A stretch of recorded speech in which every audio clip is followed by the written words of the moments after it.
Je le répète souvent, ce que j'aime dans la photo argentique, c'est qu'elle offre des dizaines de possibilités créatives et techniques, tant il existe de pellicules, d'appareils, de formats et de médiums différents.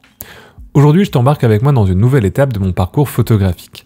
Car après de longs mois d'hésitation, j'ai enfin craqué sur un nouvel appareil photo un petit peu particulier. Une chambre photo 4x5 intrépide, un objectif grand format et tout le petit matériel pour se mettre au plan film. Bonjour à toutes et à tous, moi c'est Baptiste de MGK Photographie et aujourd'hui je vais te parler de mes débuts en photographie grand format.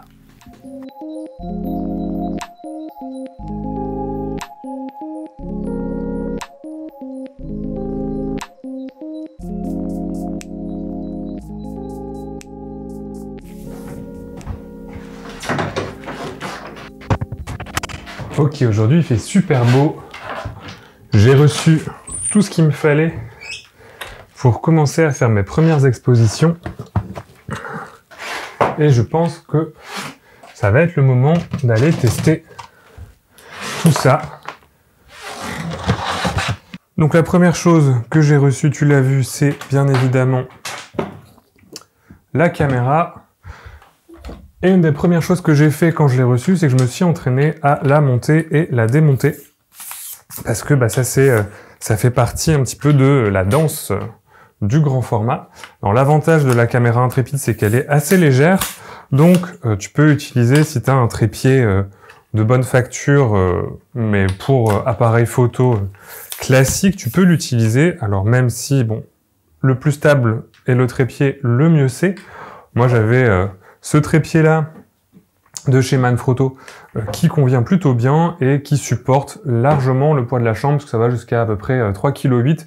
La chambre fait 1,2 kg, 2 kg avec une optique, donc normalement ça devrait être suffisamment stable pour me permettre de commencer, et puis après si ça me plaît d'investir dans un trépied un petit peu plus important. Hop, donc on stabilise bien le trépied, et puis après on peut monter la chambre par-dessus. Je le fais en vidéo avant d'aller faire mes prises de vue pour pouvoir le mettre, et pour pouvoir ne pas avoir à l'expliquer en même temps, pour pouvoir me concentrer quand je fais mes prises de vue. Donc voilà, ça c'est la chambre en tant que telle. Maintenant, il nous faut un objectif. Alors, l'objectif que j'ai reçu avec, c'est un Fujinon 150 mm 5.6. J'ai eu pour 300 €. Donc ça fait 300 € pour la chambre, 300 € pour l'objectif, ce que j'ai regardé, c'est plutôt un prix correct pour ça, donc c'est un équivalent 50 mm. Ici, on va venir placer notre objectif. On a un appareil photo, si ça va bien, voilà, un appareil photo complet qui va nous permettre de faire nos prises de vue. Donc là, on a un appareil photo, mais on peut encore prendre des photos parce qu'il va falloir plusieurs choses. Hop. Tu vois ici, on n'a pas de pellicule dans notre appareil photo, dans notre chambre. On a ici le verre de visée, au travers duquel on va pouvoir voir. On va faire des manipulations sur l'objectif, on va pouvoir ouvrir l'objectif pour pouvoir voir. Là, on voit pas, mais si j'ouvre l'objectif, alors tu le verras pas à la caméra, mais on va faire passer la lumière et puis on va pouvoir avoir la visée. Donc, on va mettre le drap par-dessus. Et les films, en fait, vont aller là-dedans. Donc, ce qu'on appelle des châssis.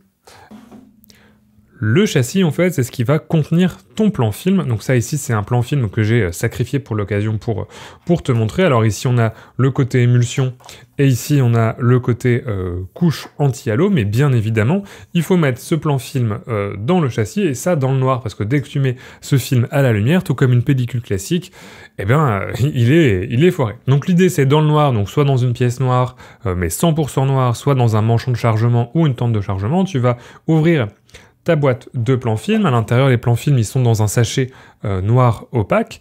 Tu vas sortir ton plan film et c'est là que tu as un petit repère pour charger ton plan film dans le bon sens. Parce que si tu charges ton plan film comme ça dans ton châssis, bah t'exposes la couche anti-halo et pas l'émulsion et c'est pas ce que tu veux. Donc tu as un petit repère ici, une petite encoche qui doit se trouver soit en haut à droite dans ton châssis, soit en bas à gauche. Si elle se trouve en haut à gauche ou en bas à droite, bah, tu sais que ton plan film est à l'envers.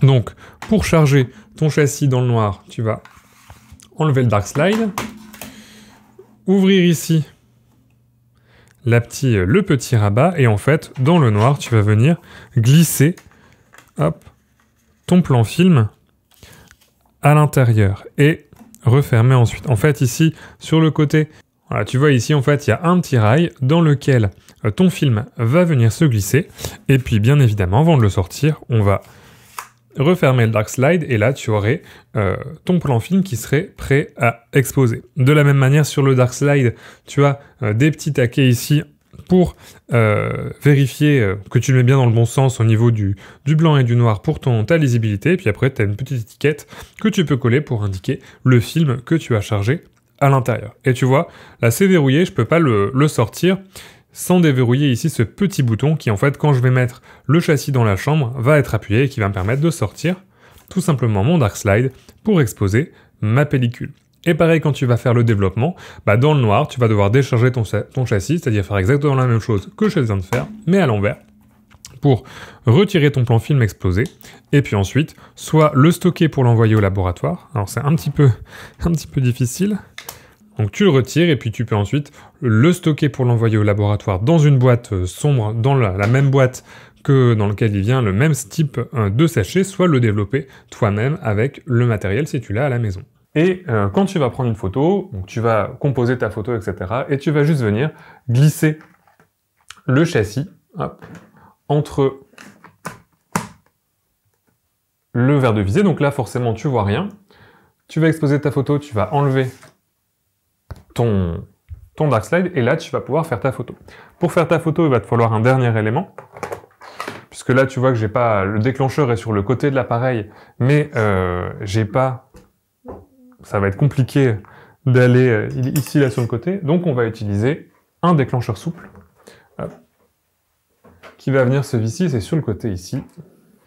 Et on a maintenant un appareil qui est entièrement fonctionnel, sur lequel on va pouvoir prendre une photo.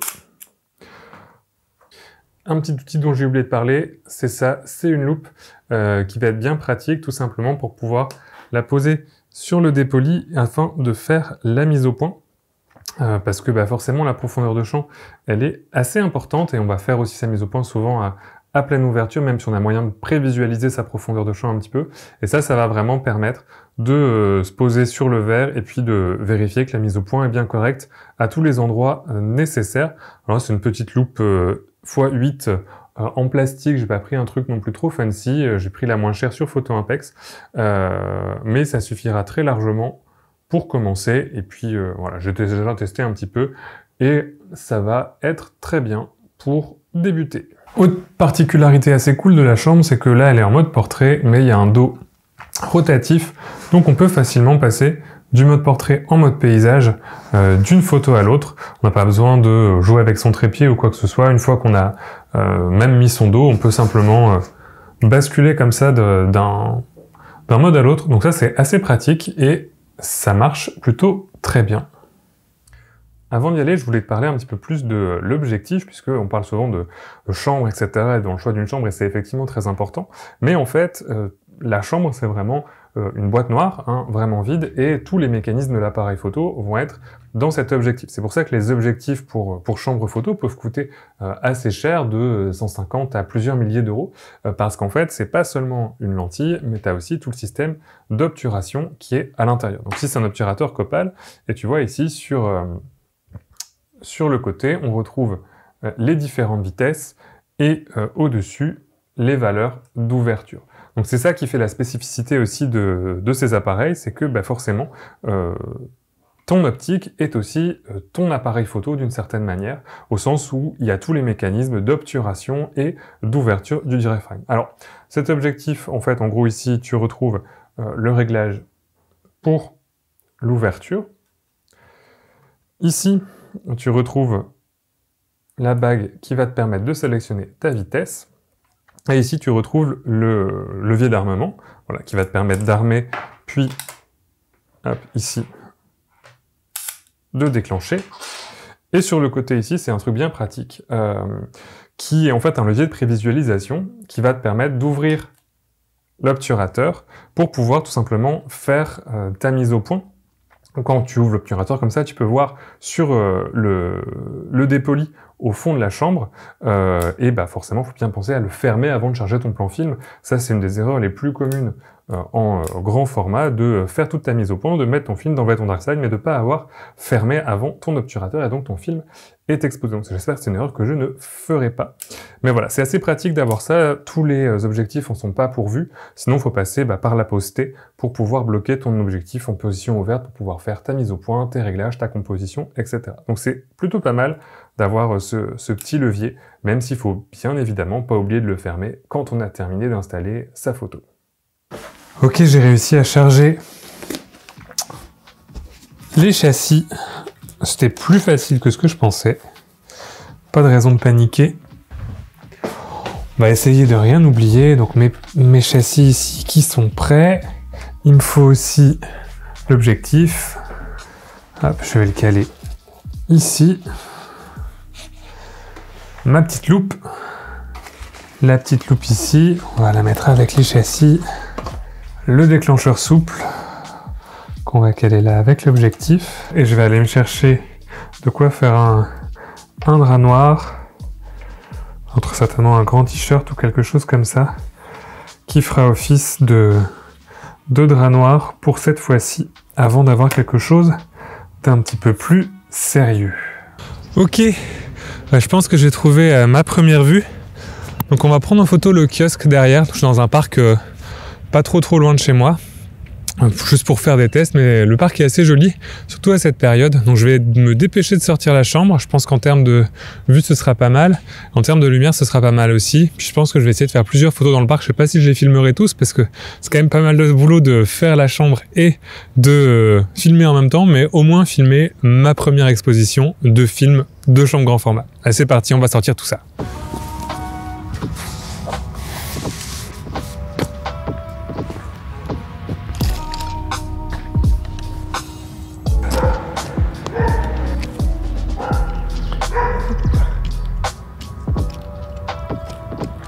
Voilà. Et on est prêt à composer notre image. On va enlever le cache et ouvrir le levier. Voilà, comme ça on a ouvert l'objectif et on a l'image de l'autre côté. Alors là on voit rien, on va voir un petit peu ce que ça donne.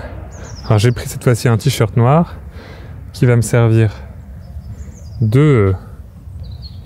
Voilà. Vous voyez, pas bien serré à mon avis.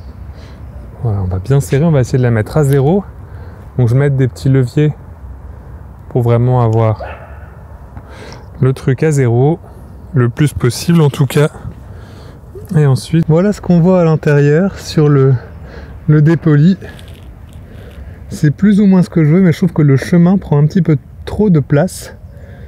Donc je vais faire mes réglages, ma mise au point, et après j'essaierai de faire des mouvements de caméra pour avoir un peu plus de la hauteur en augmentant, en montant le dessus, parce que là je trouve que le chemin prend trop de place. Donc on va faire ça petit à petit. Alors là tu vois, en montant le devant de la chambre, pour le coup j'ai plus d'arbres et moins de chemin. Donc ma composition elle va être un petit peu mieux. Je vais juste vérifier ma mise au point, faire mes réglages d'exposition, et puis on va pouvoir faire notre première photo. On a l'air d'être bien au point. Ce que je vais faire maintenant, c'est que je vais prendre ma mesure d'exposition. Alors je vais utiliser une application parce que j'ai pas encore de Lightmeter, mais j'utilise Lightmeter qui est assez fiable globalement. Et donc on est à 400 ISO, mais j'ai plutôt exposé à un peu pour 320 parce que la FOMA elle est pas vraiment à 400 ISO. Et on va voir un petit peu. Alors, me dit f8 125. Dans le ciel, on est à combien? 825. Dans les ombres, on serait à f8 60. Donc il n'y a pas grand chose. Ah, ils sont en train de... Il y a des gamins qui sont en train de jouer.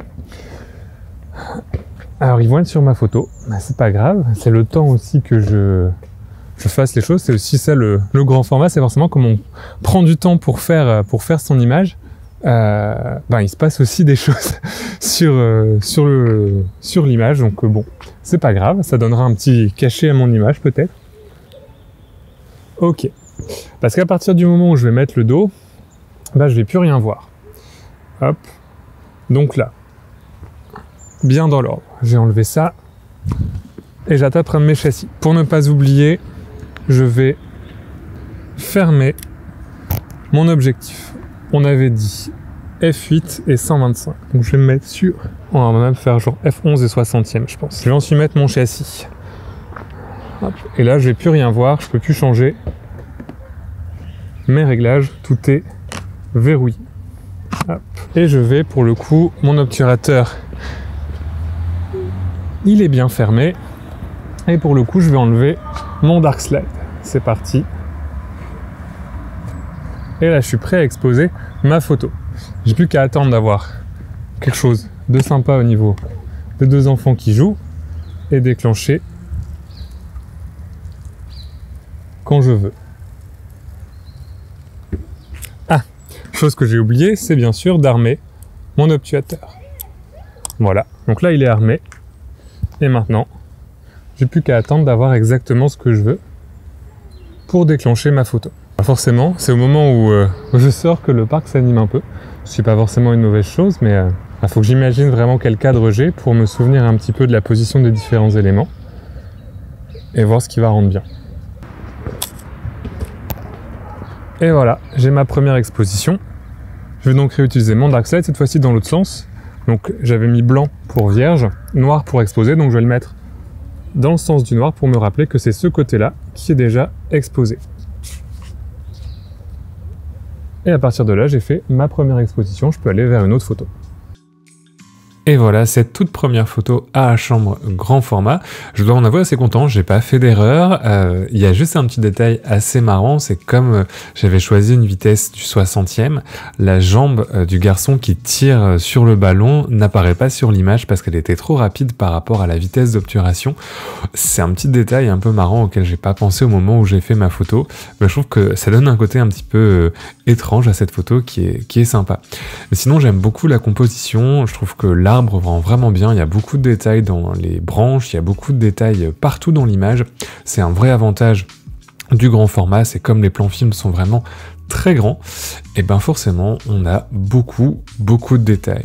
Alors là, j'avais choisi aussi une profondeur de champ assez importante, j'étais à f11, donc comme mon sujet était assez loin, j'ai quand même pas trop de flou d'arrière-plan, pas trop de bokeh, mais c'était un petit peu le but, je voulais vraiment pas avoir de problème de mise au point, quitte à avoir voilà, cette zone de netteté vraiment large. Ça va me demander un petit peu de temps d'adaptation pour apprivoiser un petit peu la profondeur de champ particulière du grand format.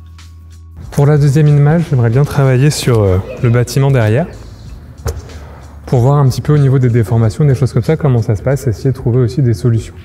Alors, pareil que tout à l'heure, j'ai ouvert mon obturateur et je vais essayer de composer un petit peu mon image, vérifier ma mise au point, etc., comme je l'ai fait tout à l'heure. C'est impressionnant à quel point c'est lent pour faire une photo. Je pense que là, pour l'instant, je mets bien 10-15 minutes par image. Bon, c'est le principe aussi, hein, mais forcément. Alors déjà, j'ai pas tout le bâtiment, mais je pense que je peux l'avoir en... Voilà, en levant un petit peu la chambre. Et en termes de mise au point, bon, alors ici tu vois qu'avec les mouvements, j'ai réussi vraiment à avoir la mairie comme si elle était vraiment droite, en corrigeant la perspective avec les mouvements du dos. Donc c'est plutôt pas mal, puisque c'est une des grandes raisons pour laquelle moi je voulais travailler aussi à la chambre. Et encore, je pense que c'est pas encore tout à fait parfait, mais je pense qu'on n'est pas trop mal. Donc là, j'ai récupéré mon châssis de tout à l'heure. Alors là, c'est mon film qui est exposé, donc cette fois-ci, je mets bien le côté blanc en avant. Hop, et là, on va faire un format paysage, donc ça va s'insérer un petit peu différemment. Ah, et puis tout à l'heure, je sais pourquoi c'était sombre. Là, je viens de faire une erreur, c'est que j'avais laissé le diaphragme à F8, donc tout à l'heure, j'avais du mal à faire ma mise au point, parce que mon diaphragme, il était fermé. Donc, parce que voilà, ça se ferme pas, contrairement au 34-36, ça se ferme pas au moment où vous passez peut-être la photo. Donc voilà, c'est pour ça que je ne voyais pas très bien sur mon dépoli. Heureusement, il y a un Fresnel, donc c'est suffisamment lumineux. Donc là, j'ai fermé mon objectif. C'est fait. Je suis aussi très content de cette deuxième image où j'ai réussi vraiment à compenser les perspectives pour avoir le bâtiment le plus droit possible. Alors je pense que j'ai un petit peu surcompensé, je pense qu'il est un petit peu plus étroit sur la base que sur le haut, et aussi j'ai dû faire un mouvement qui n'était pas tout à fait juste parce que mon plan de netteté est pas tout à fait bon non plus, puisque le bas de mon bâtiment est bien net, mais le haut est flou, et forcément en faisant des mouvements on va changer aussi le plan de netteté qui va plus être parallèle au plan film comme ce le serait normalement avec un appareil photo petit format ou un appareil photo moyen format classique. Et je pense que ça va me demander un petit peu de temps d'apprentissage et d'apprentissage technique. Là j'ai fait un petit peu au feeling et sans forcément avoir la bible du grand format avec moi, mais je pense qu'il va falloir regarder quelques vidéos, lire quelques articles et bosser un petit peu tout ça tout seul pour pouvoir vraiment être sûr sur des plans films et des prises de vue plus coûteuses et plus importantes. Après cette photo, j'ai voulu faire une photo de l'arbre qui est à côté, qui est un arbre assez particulier puisque c'est un arbre qui a un prix, c'est un grand arbre de France, c'est un arbre plutôt centenaire qui est vraiment magnifique, qui a un hêtre rouge, et je pensais qu'avec justement le ciel, etc., le noir et blanc, je pourrais avoir des textures assez intéressantes avec les branches, mais malheureusement c'est le seul film qui m'est revenu vierge, tout simplement parce que j'ai oublié d'enlever le dark slide pour faire ma photo. Là tu me vois tout à fait mettre le plan film, je vais aller calculer mon exposition, et quand je vais prendre la photo, tu vas voir que je n'aurai pas enlevé le dark slide, donc j'ai exposé le dark slide. Ce qui est le plus drôle, c'est que je vais ensuite retourner le dark slide en déclarant voilà. Pour l'instant je pense avoir fait aucune erreur, ce qui est plutôt pas mal. Oui, c'est bon, hop. Alors voilà, je viens simplement de retourner mon dark slide sans avoir pris de photo, j'ai exposé le dark slide et donc mon film était vierge, il est revenu vierge du labo. J'ai laissé cette petite séquence un petit peu marrante pour te montrer à quel point quand tu commences ça peut être compliqué et c'est facile d'oublier un élément, que ce soit ouvrir ou fermer ton objectif pour faire ta mise au point, ou tout simplement, comme je l'ai fait là, exposer le dark slide. Heureusement, c'est le seul plan film qui m'est revenu vierge, donc pour le reste, j'ai pas fait d'erreur. Parlons-en justement des autres photos. Alors j'étais très content de celle-ci qui avait un petit peu la même idée avec le contre-jour, la lumière qui tombait, il y avait vraiment ce reflet, et avec la chambre, je trouve qu'on a vraiment quelque chose d'assez sympa en termes de profondeur. Et après j'ai fait quelques autres tests. Voilà, je suis toujours impressionné par le nombre de détails. Alors j'aurais aimé une profondeur de champ un petit peu plus faible sur certaines des photos, mais comme je le disais, c'est le temps aussi pour moi de m'habituer à cette profondeur de champ un petit peu différente que ce qu'on a avec un appareil photo 35 mm ou moyen format. J'ai ensuite fait quelques vues d'intérieur, alors pour tester le détail, rien de tel que la fourrure animale, et pour de la photo avec une chambre, rien de tel qu'un chat qui peut rester 15 heures dans son panier sans bouger. Là j'ai pu faire cette photo de mon chat sans qu'il ne bouge absolument pendant les 15 minutes où j'ai passé à installer la chambre, et c'est une de photos que j'aime beaucoup parce qu'il y a beaucoup de détails, et à la fois on a aussi le crémeux du flou d'arrière-plan qui est très sympathique, et je trouve qu'on a vraiment cet effet-là intéressant avec la chambre. J'avais fait quelques petits mouvements de caméra aussi pour essayer d'avoir sa tête bien dans le net, et je trouve que j'ai plutôt réussi ce que je voulais faire. J'ai aussi testé cette petite nature morte. Alors là, j'ai dû travailler un petit peu sur le film à la numérisation parce qu'il était un petit peu sous-exposé. Je pense que j'ai pas bien pris en compte ce qu'on appelle l'extension du soufflet et la compensation d'exposition à appliquer quand on va avoir un tirant de soufflet un petit peu important. Alors je me suis pas encore confronté aux mathématiques de la théorie de tout ça, mais il faudra forcément que je m'y confronte assez rapidement. Donc j'en parlerai plus en détail dans une vidéo quand j'aurai appris moi-même.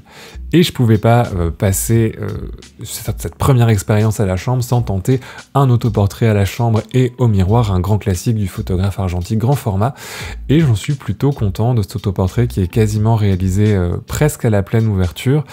Et moi qui suis pas très à l'aise pour poser ou très à l'aise pour ce genre d'exercice d'autoportrait, je dois m'en avouer assez content, et je trouvais que ça concluait bien. C'était mon dernier plan film avant que j'envoie au développement, et ça concluait bien cette première expérience avec la chambre. Pour scanner les films, j'ai eu aussi un petit peu de problème parce que j'avais pas de scanner qui était capable de numériser le 4:5, donc j'ai utilisé une petite méthode que je te partage aussi. Alors moi j'ai un Epson V550, ce que j'ai fait c'est que j'ai scanné les films directement sur la vitre. Alors c'est pas l'idéal, mais en attendant d'avoir mieux, d'avoir du verre anti-Newton, etc.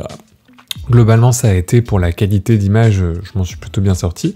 Donc j'ai scanné la moitié du film, puis l'autre moitié du film, et puis ensuite j'ai utilisé la fonction photomerge de Photoshop pour assembler les deux parties du négatif, et puis ensuite l'outil négatif et l'outil courbe pour venir inverser ma photo et récupérer mon positif.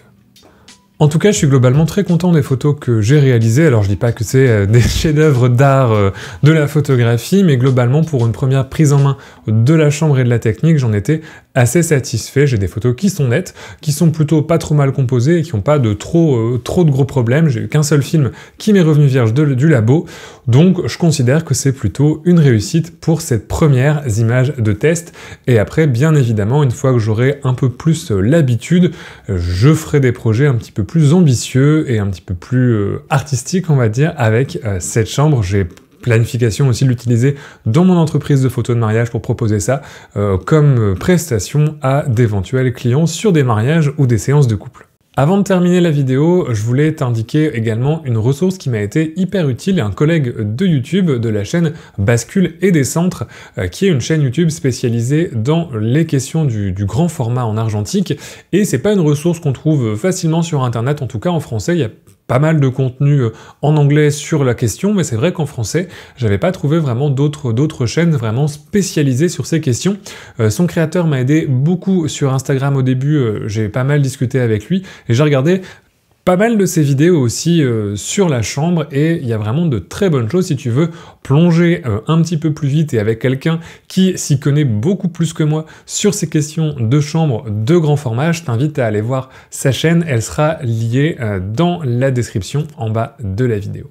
Dans tous les cas, j'espère que ça t'aura plu de suivre ces premières photos avec moi, de faire cette plongée dans le grand bain du grand format avec moi. Si ça t'a plu, n'hésite pas à t'abonner à la chaîne, il y aura d'autres vidéos sur le grand format qui vont arriver au fur et à mesure que je prends en main l'outil. Si tu me découvres avec cette vidéo, tu peux aller bien évidemment me suivre sur mes réseaux sociaux qui sont dans la description, et également aller voir mon projet de box argentique, qui est une box photo destinée à tous les photographes, qui va te faire découvrir tous les 2 mois des nouvelles pellicules dans ta boîte aux lettres. Et moi maintenant, il me reste plus qu'à te dire à la prochaine, et d'ici là, bonne photo!